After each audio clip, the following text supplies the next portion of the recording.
জল জীবন মিশনের যে কারা কারা জলের লাইন পাবেন সেই লিস্ট প্রকাশিত হয়েছে। তার জন্য আমরা in village water supply click করব। ওয়াটার সাপ্লাই ক্লিক করার পর আমরা পরবর্তী পেজটা দেব ভিলেজ চেকিং। ভিলেজ চেকিংয়ে ক্লিক করব বা থ্রি ডট মেনুতে ক্লিক করে আমরা থ্রি ডট মেনুতে ক্লিক করব।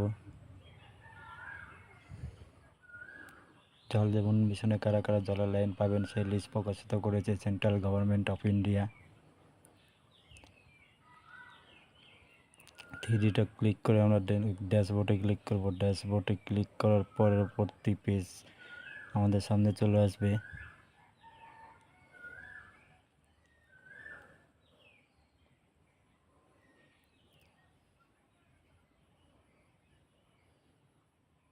ইনকোয়ারি ভিলেজে ক্লিক করব। ইনকোয়ারি ভিলেজে ক্লিক করার সঙ্গে সঙ্গে আমাদের স্টেটটা সিলেক্ট করব।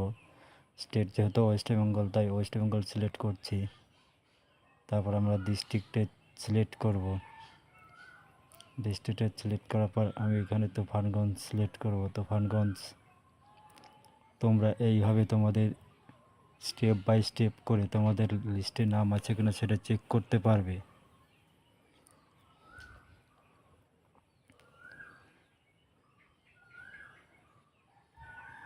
এই স্টেপগুলো ফলো করলে তোমাদের লিস্টে নাম আছে কিনা সেটা সিলেক্ট করতে পারবে।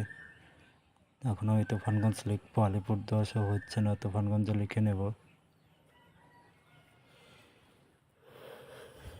তুফানগঞ্জের সম্পূর্ণ ভিলেজটা আমাদের সামনে চলে আসবে তুফানগঞ্জ লেখার সঙ্গে সঙ্গেই। জল জীবন মিশন প্রকল্পের ফুলবাড়ি আন্দারন ফুলবাড়িটা চেক করে নিচ্ছি। তুফানগঞ্জ 1 ব্লকের আন্দারন ফুলবাড়ি। এখনও তুফানগঞ্জ ব্লকের রেজাল্ট লিস্ট এখনও স্যাম্পল টেস্ট হয়নি, তাই আমাদের কিছু দেখাচ্ছে না, ব্ল্যাক দেখাচ্ছে। তোমরা এইভাবে চেক করবে তোমাদের